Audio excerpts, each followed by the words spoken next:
Hi hello வணக்கம். This is Jenny. Join with my always the gods love story. So இன்றைக்கி நிகழ்ச்சியில் நம்ம Thomas அப்போஸ்தலரை பற்றி பேச போகிறோம். தாமஸ் அப்படின்னா தோமையார், அவரை பற்றி தான் பேச போகிறோம். ஸோ நேற்று நிகழ்ச்சியில் நம்ம அவருடைய இறப்பு எப்படி இருந்தது, அவருடைய பிறப்பு எங்கே இருந்தது, அவருடைய உடல் எங்கே கொண்டு செல்லப்பட்டது அப்படிங்கிறது வரைக்கும் தொடர்ந்து தெரிஞ்சுக்கிட்டோம். ஸோ இன்றைக்கி அவரை பற்றி இன்னும் கூடுதலாக என்ன விஷயங்கள் தெரிஞ்சுக்க போகிறோம் அப்படின்னு கேட்டிங்க அப்படின்னா, இவரை இந்தியாவினுடைய புனித தூதர் அப்படின்னு நம்ம சொல்லலாம். ஸோ தென்னிந்திய பகுதிகளில் ரொம்ப அதீதமாக கிறிஸ்தவ மதத்தையும் ஜீசஸ்க்காக பல அர்ப்பணிப்புகளையும் அற்புதங்களையும் செய்தவர் இந்த தோமையார். அடுத்து பார்த்தீங்க அப்படின்னா, இவர் டவுட்டிங் தோமஸ் அப்படின்னு நம்ம சொல்லுவோம், அதாவது சந்தேக பேரொளி. ஏன் அப்படி சொன்னாங்க அப்படின்னா, அப்படின்னா இந்த தாமஸ்க்கு பேர் வந்தது அப்படின்னா, ஜீசஸ் இறந்து அவர் உயிர் தெழுந்து வரார்.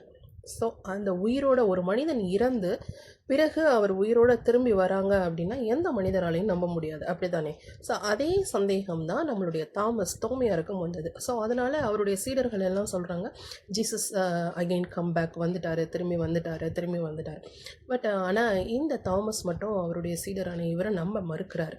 இல்லை, நான் ஜீசஸை தொட்டு பார்ப்பேன், அவருக்கு அடிப்பட்டது, அவருக்கு முள் வச்சாங்க, கிரீடம் முள், சிலுவையை சுமக்க விட்டாங்க, பயங்கர ரத்தம்லாம் வடிந்தது, அந்த அதே உடல் அவருக்கு இருக்கா, அப்படி இருந்தால் மட்டும் நான் அவரை தொட்டு பார்த்து தான் நம்புவேன் அப்படிங்கிறதுல ரொம்ப கண்ணும் கருத்துமாக இருந்தார் இந்த தோமையார்.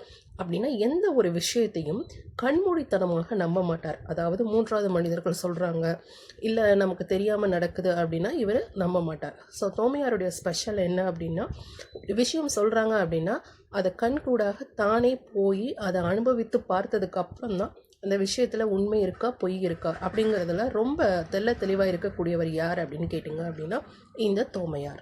ஸோ அப்படி அவர் நிற்கிறாரு. அப்போ தோமையார் போகிறாரு சீடர்களோட சேர்ந்து.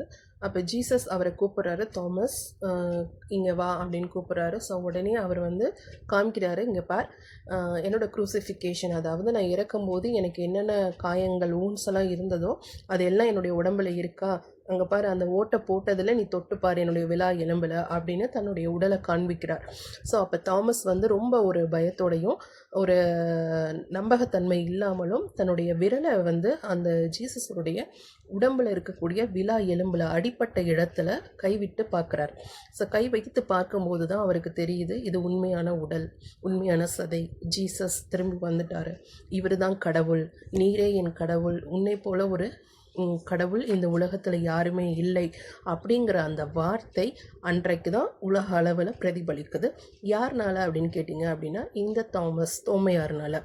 ஸோ இறைவனுக்கு சாட்சியாக, அதாவது மேரி மாதாவுக்கு மிகப்பெரிய ஒரு விட்னஸ், சாட்சியாக இருந்தவர் யார் அப்படின்னு கேட்டிங்க அப்படின்னா இந்த தோமையார். ஸோ அதன் பிறகு அவர் எல்லா இடங்களுக்கும் சென்று இறைவன் உயிர்த்தெழுந்தார், இறைவன் உயிரோடு திரும்பி வந்திருக்கிறார், அவர் இறக்கவில்லை அப்படிங்கிறத உலகம் முழுவதும் ரொம்ப சாட்சியாக கூறியவர் யார் அப்படின்னு கேட்டிங்க அப்படின்னா இந்த தாமஸ். ஸோ இவருடைய அர்ப்பணிப்புகள் அல்லது இவருடைய செயல்பாடுகள் இந்தியா, கேரளா மற்றும் ஸ்ரீலங்கா, இலங்கை பகுதிகளில் அதீதமாக இருந்தது அப்படின்னு நம்ம சொல்லலாம்.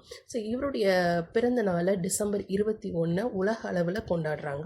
அடுத்து பார்த்திங்க அப்படின்னா நம்மளுடைய இந்திய கவர்மெண்ட் அரசாங்கம் என்ன பண்ணியிருக்கு அப்படின்னு கேட்டிங்க அப்படின்னா இந்த தாமஸ்க்காக ஒரு போஸ்டல், அதாவது அஞ்சல் தலை அப்படிங்கிறத அது வெளியிட்டிருக்கு. ஸோ அவருடைய நினைவாக போஸ்டல் ஸ்டாம்பும் இந்திய அரசாங்கம் வெளியிட்டிருக்கு. ஸோ இதெல்லாம் அதாவது இந்திய அரசாங்கம் அதாவது தோமையாருக்கு செய்த மிகப்பெரிய ஒரு பெருமை. ஸோ அப்போ எந்த அளவுக்கு அவருடைய புகழ் உலக அளவிலையும் இந்திய அளவிலையும் தென்னிந்திய அளவிலையும் பரவி இருந்தது அப்படிங்கிறதுக்கு மிகப்பெரிய சாட்சி இந்த அப்போஸ்தலரான தோமையார். ஸோ தொடர்ந்து அடுத்த நிகழ்ச்சியில் வேற ஒரு அப்போஸ்தலரோட சந்திப்போம் என்று.